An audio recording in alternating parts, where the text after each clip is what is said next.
majina naitwa Dr. Benedict Ngunyale, ni daktari bingwa wa magonjwa ya masikio, koo na pua, na pia ni mkuu wa idara ya magonjwa ya masikio, koo na pua katika hospitali ya rufaa ya Kanda Mbeya.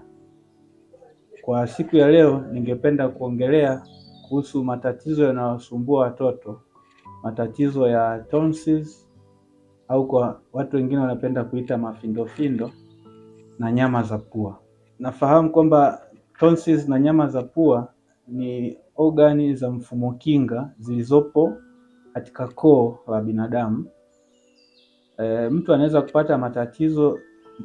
kupata matatizo kwenye ogani zote mbili, tonsils na nyama za pua, au akapata kwenye mojawapo.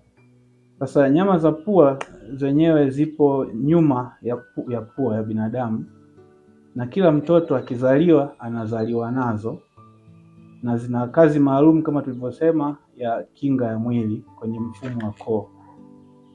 Lakini kuna baadhi ya watoto wakizaliwa zinakuwa na shida na hivyo kuwapelekea kupata matatizo.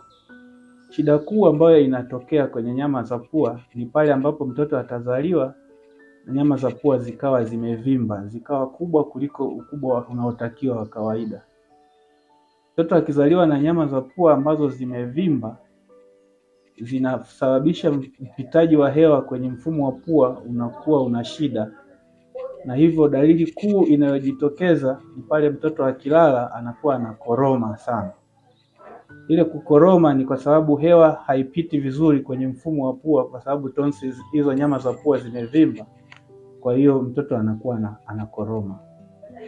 Na kitu kingine kinachojitokeza ni kwamba kwa sababu mfumo wa pua ndo umeziba, mtoto anakuwa anatumia zaidi mdomo kupumua.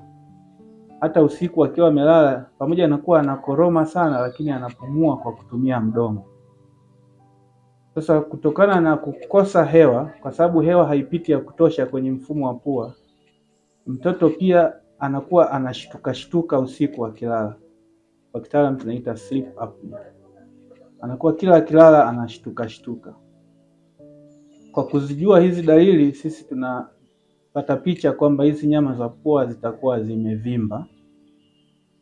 Sasa akija katika kitengo chetu kwa ajili ya matibabu, kuna mambo mawili tunayafikiria. Jambo la kwanza ni kumpatia dawa ili kuweza kumsaidia hizi nyama za pua zipungue ukubwa, zirudi kwenye ukubwa wa kawaida ambao hautaziba pua, na mtoto aweze kulala vizuri, asikorome wala asipumue kwa kutumia mdomo.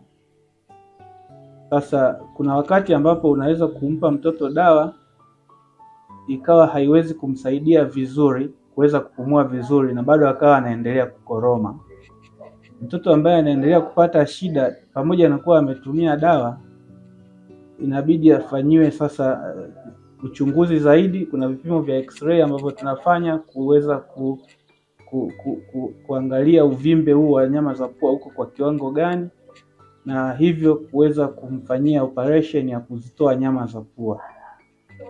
Operation hii huwa inafanyika mtoto akishaweza kutimiza mwaka mmoja. Kwa hiyo wale walio chini ya mwaka mmoja, matibabu huwa yanakuwa ni matumizi ya dawa tu. Akitimiza mwaka mmoja, kama tatizo linaendelea, basi hapo anaweza kufanyiwa operation ya kuzitoa hizo nyama za pua ili aweze kuwa anahema vizuri.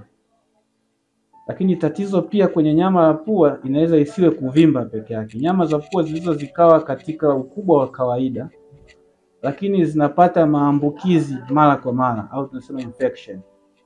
Kwa hiyo mtoto anakuwa anapata homa mara kwa mara. Akienda hospitalini watapima kila kitu, mkojo, watapima vitu vingine vyote, watakuta hakuna shida, lakini atakuwa anaambatana na zile dalili za nyama za pua kama vile kukoroma kwa mbali, mafua kutoka. Basi moja kwa moja ikitokea hali hii, sisi tunajua infection hii imetokea kwenye hizo nyama za pua. Sasa ukipata infection kwenye nyama za pua, matibabu yake huwa ni kupewa dawa za antibiotic, ile infection inaisha. Ila kuna changamoto ambayo inajitokeza, mtoto anapata hizo infections mara nyingi sana. Tunasema kama anapata zaidi ya mara 5 kwa mwaka. au kama anapata mara 3 kwa mwaka kwa miaka 2-3 mfululizo, basi hiyo tunasema ni infection inayojirudia rudia. Kwa hiyo suluhisho lake huwa na wenyewe ni kufanya operation ya kuzitoa hizo nyama za pua ili kuondoa hilo tatizo la hizo infection zinazojirudia rudia. Kwa kifupi, haya mawili, nyama za pua kuvimba na hiyo kupata maambukizi mara kwa mara, ndio tatizo kubwa ambalo linatokea kwenye nyama za pua. Matatizo haya yanayotokea kwenye nyama za pua yanafanana na yale yanayoweza kutokea kwenye tonsils. Tonsils zenyewe ziko kwenye koo nyuma ya kinywa. Tofauti na nyama za pua tumesema ziko nyuma ya pua. Tonsils ziko nyuma ya kinywa. Na zenyewe mtoto anazaliwa nazo, kila mtu anazo.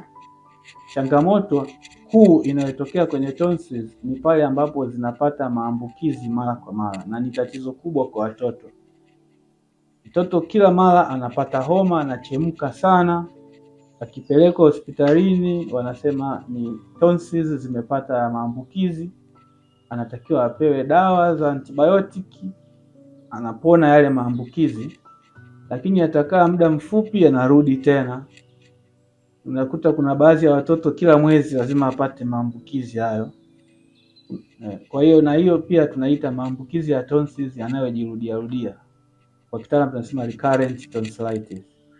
Mtoto anayepata maambukizi ya tonsils kwa zaidi ya mara 5 kwa mwaka au mara 3 kwa mwaka kwa miaka 2-3 mfululizo, na yenyewe inakidhi kigezo cha kusema tonsils zinazojirudia rudia, na suluhisho lake hapo huwa inakuwa ni kufanya operation ya kuzitoa hizo tonsils.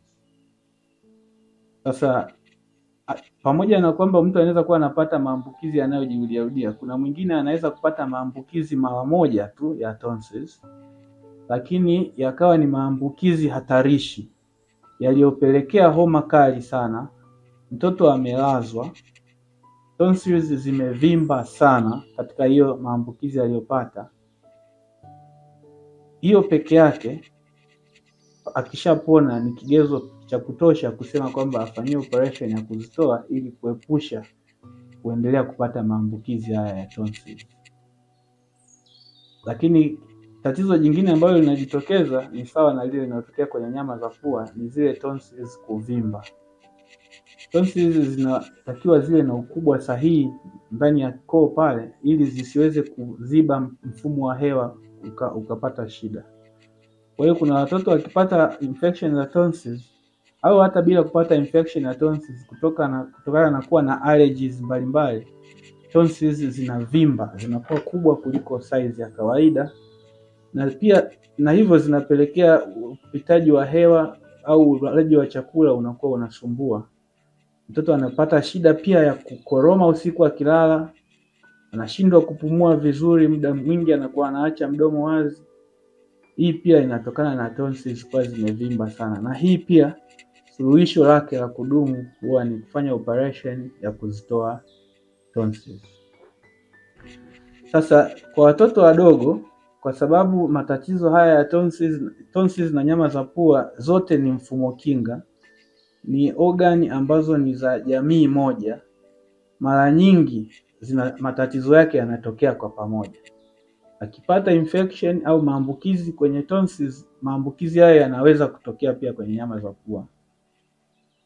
Akipata maambukizi au infection kwenye nyama za pua, yanaweza kutokea pia kwenye tonsils. Kwa hiyo mara nyingi vitu hivi vinatokea kwa pamoja.